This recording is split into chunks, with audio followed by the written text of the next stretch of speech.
Luke 6. One Sabbath day, as Jesus was walking through some grain fields, his disciples broke off heads of grain, rubbed off the husks in their hands, and ate the grain. But some Pharisees said, "Why are you breaking the law by harvesting grain on the Sabbath?" Jesus replied, "Haven't you read in the scriptures what David did when he and his companions were hungry?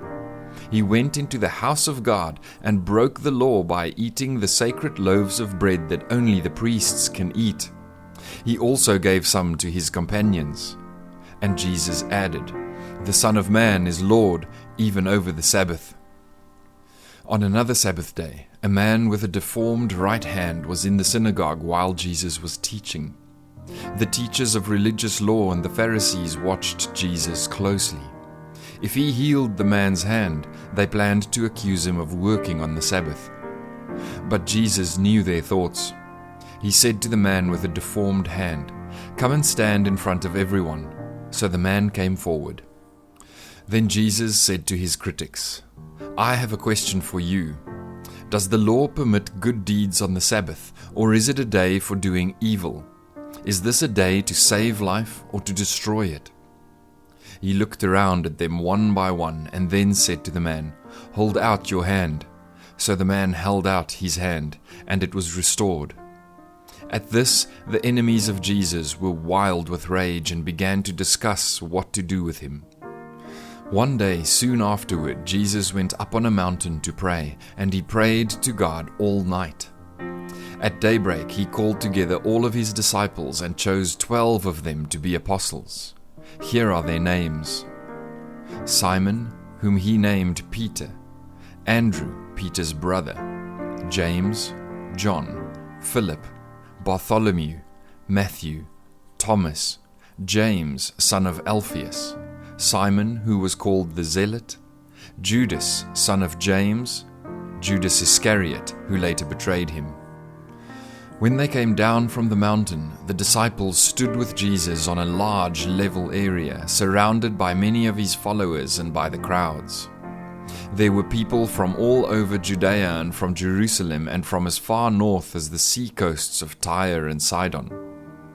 They had come to hear him and to be healed of their diseases, and those troubled by evil spirits were healed. Everyone tried to touch him, because healing power went out from him, and he healed everyone. Then Jesus turned to his disciples and said, "God blesses you who are poor, for the kingdom of God is yours. God blesses you who are hungry now, for you will be satisfied. God blesses you who weep now, for in due time you will laugh.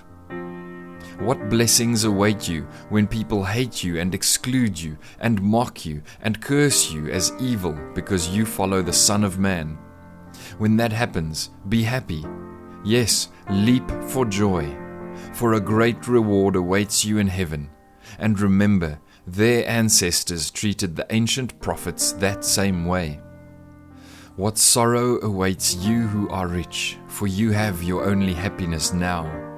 What sorrow awaits you who are fat and prosperous now, for a time of awful hunger awaits you. What sorrow awaits you who laugh now, for your laughing will turn to mourning and sorrow.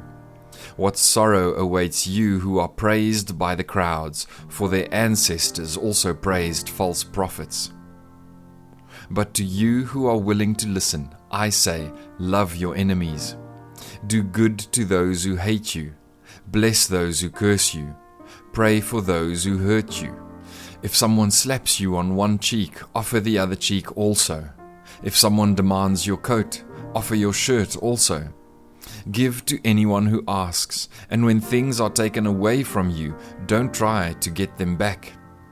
Do to others as you would like them to do to you.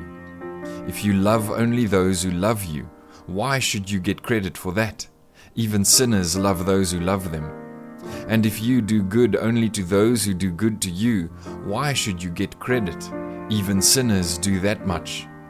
And if you lend money only to those who can repay you, why should you get credit? Even sinners will lend to other sinners for a full return. Love your enemies, do good to them, Lend to them without expecting to be repaid. Then your reward from heaven will be very great, and you will truly be acting as children of the Most High, for He is kind to those who are unthankful and wicked. You must be compassionate, just as your Father is compassionate. Do not judge others, and you will not be judged. Do not condemn others, or it will all come back against you. Forgive others, and you will be forgiven. Give, and you will receive.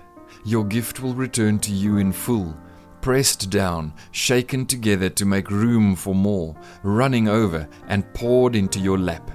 The amount you give will determine the amount you get back. Then Jesus gave the following illustration.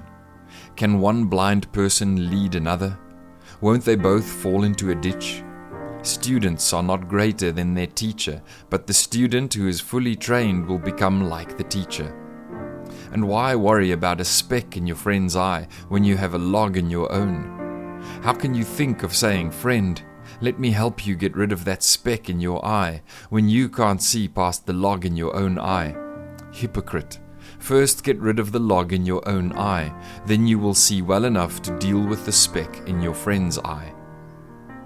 A good tree can't produce bad fruit, and a bad tree can't produce good fruit. A tree is identified by its fruit. Figs are never gathered from thorn bushes, and grapes are not picked from bramble bushes. A good person produces good things from the treasury of a good heart, and an evil person produces evil things from the treasury of an evil heart.